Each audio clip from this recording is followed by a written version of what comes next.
I'm not sure if you've been following with great attention the events of the last 2 weeks leading up to the funeral of Queen Elizabeth II on Monday of last week. As Anglicans, we still keep our eyes to the Mother Church, though truth be told, our polity really is more of a Scottish church than an English one. But as Mark Twain is to have said, never let facts get in the way of a good story. I was eager to hear, as a preacher, what the Archbishop of Canterbury would have to say in his homily. And there were two sentences which got my attention. Right at the start, he said, "The pattern for many leaders is to be exalted in life and forgotten after death." It's a statement shocking in its honesty. We busy ourselves so much in life with the feeling that we're the sun around which all planets orbit. We like to think our presence is vital in order to make the sun rise the next day.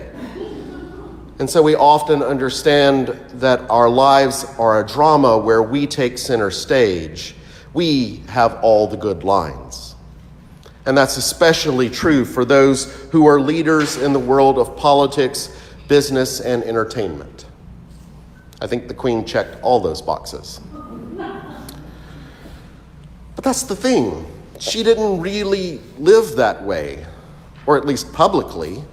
As the world has paused to mourn and pay respects, it's curious that we rarely remember or even think about any of her predecessors of the English monarchy, except for maybe George III, and that isn't from admiration. Thank you, Lin-Manuel Miranda. She, a monarch, didn't entirely act like a monarch, though she did live as royalty. The second thing which got my attention was her late Majesty's example was not set through her position or her ambition, but through whom she followed. That is, what guided her through her life, informed her actions, formed the bedrock of her values and beliefs and practices, was her Christian faith. It was Jesus. And that got me thinking how all the many talking heads have focused their plaudits on her service and her sense of duty. And while it's true, I don't think that's really what led to the admiration or respect of so many people outside of the United Kingdom.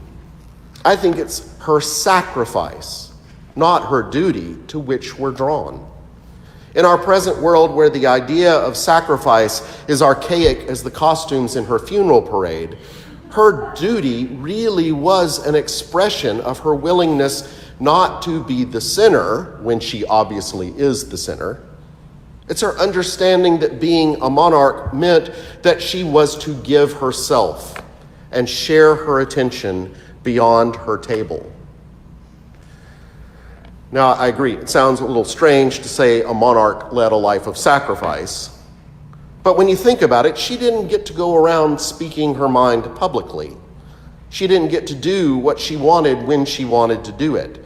She wasn't really a life that she got to do on her own. She never got to call in sick. She didn't get to say, "I don't feel like it," or to have the option to avoid people and situations that she really wanted to avoid.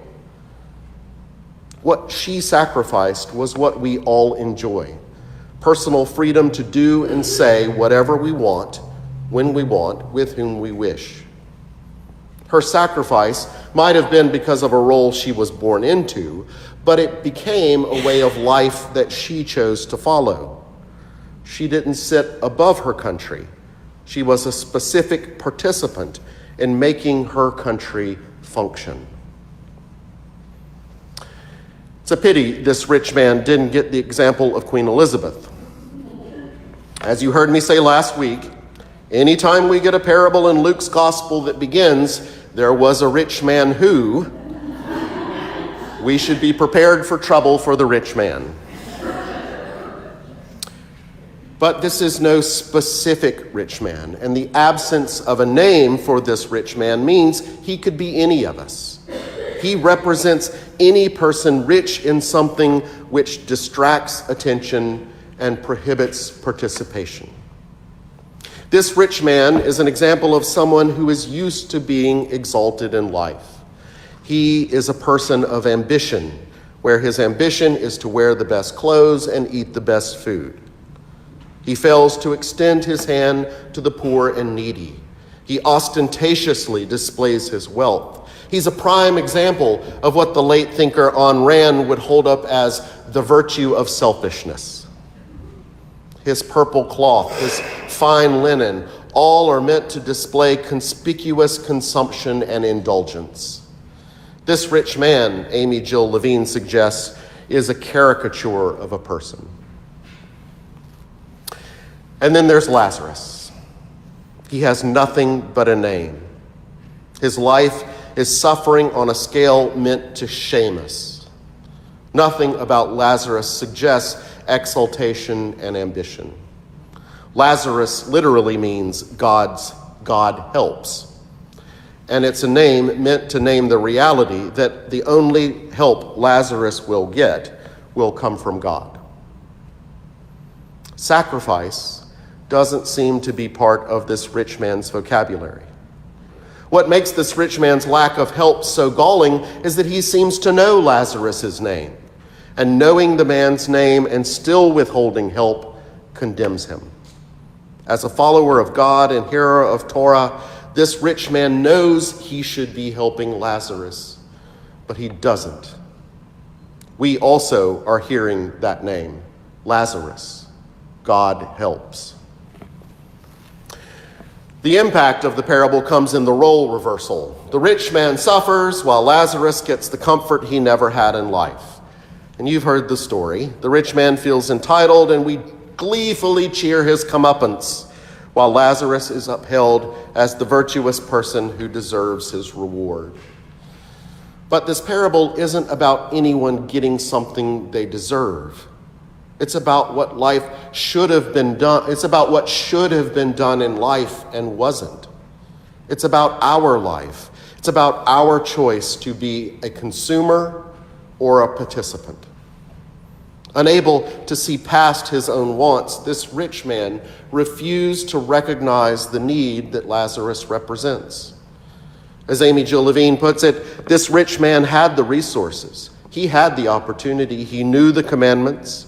He did nothing in life, and he continues to do nothing after life except treat Lazarus like a servant. The rich man's problem is he doesn't see himself having a role in the community, a role which demands sacrifice for the health and well-being of the community. I think this parable is doing more than just teaching us that it's important to care for one another. While that's true, I think there's a lesson here that says far more than help those in need. I think the parable is reminding us what kind of God we worship and what our responsibility as people of God means as we engage in community life. The parable's reminder is that our God doesn't just stay upstairs out of the muck and mire and messiness of human life, looking down upon us and expecting to be exalted in life and forgotten after death. God may be a king, but God is no monarch. Instead, God becomes human, meets us face to face, no matter if we're set at a sumptuous table or lying on the ground covered in sores. As a friend of mine said this week, great sacrifice does not always garner great rewards. And that is true. We worship a God who loved us enough to endure the worst we could offer in response to the love we were offered.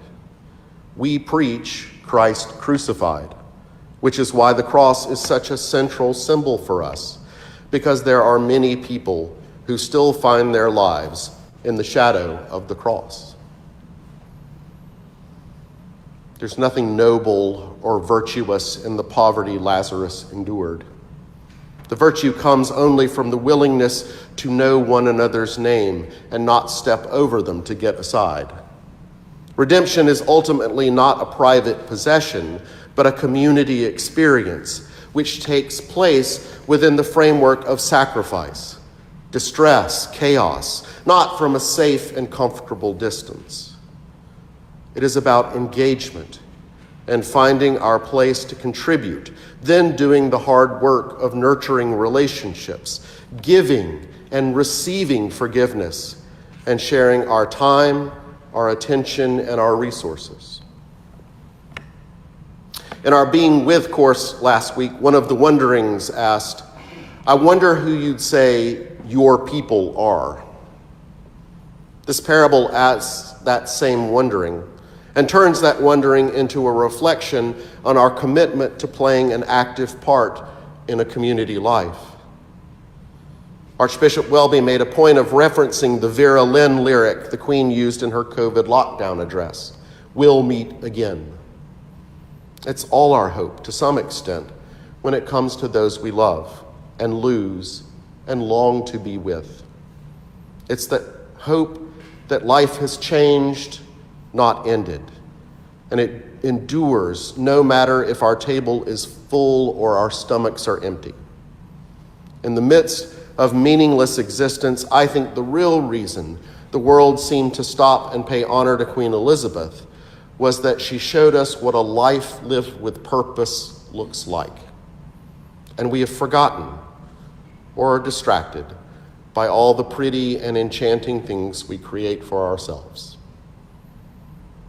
In the inner silence of our longing hearts, we know the teaching of this hard parable: to be the real person we're called to be, to dare to give up our lives for others, to be a reflection of God's presence as hope for all people. Someone has risen from the dead to call us each by our name and to call us all together in life.